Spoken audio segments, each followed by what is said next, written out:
Toshkentda ham shunaqa uyda bormi, Abdumalik? Bor, Sarvar aka, buni ko'rgan odam Dubayda deb o'ylar ekan. Bu o'zimizdan Toshkentda 9 so'tlik qasr uy.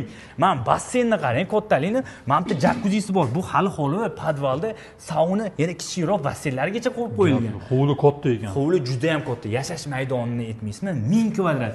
Yozgi oshxona qarang, barbekyu, qozon, o'choq va eng qulayligi oshxonaga kattagina panorama, ya'ni ochiladi, to'g'ridan to'g'ri ayollarimiz uchun juda ham qulaylik yaratilgan va bu yozgi oshxonamiz tepasiga terrasa qilingan, ulfatli keladi-yu, mazza qilib o'tirish uchun.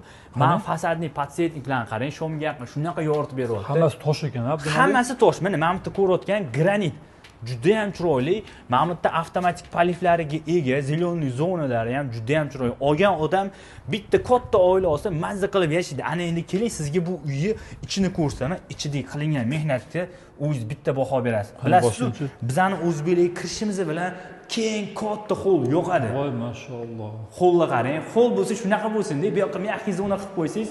Holi shunaqa bo'lsa, zali qanaqa bu uy? Mana o'zingiz bitta ko'ring zalini. Zalni qarang, zalni. Mana buni qarang. Qandilli san'at darajasiga olib chiqib qo'yishgan.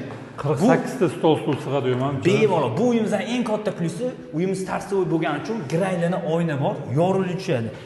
Ana endi sizga Sarvar aka ayollarimizni ko'proq vaqtni o'tkazadigan oshxonani ko'rsataman.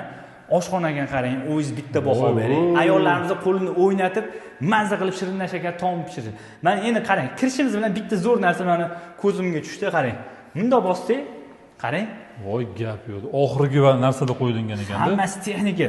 Pastda mo'yga deysizmi? Xullas hamma qulayliklar ayollarimiz uchun mujassam qilib qo'yilgan. Bu yerda oila davrasida o'tirib taomlanish uchun joy va to'g'rimizda yozgi oshxonaga chiqib ketadigan joy. Inshaalloh Sarvar aka 2026-yilda eng kamida mana shu videoni ko'rayotgan har bir mo'min musulmonga eng kamida mana shunday qo'yiladi. Ota-onasi bilan mazza qilib yashashlik nasib va ro'za aylasin. Amin. Bu uyni kimga ravo ko'rsa, bitta like bosib, o'sha eng yaqin insoningizga jo'natib qo'ying.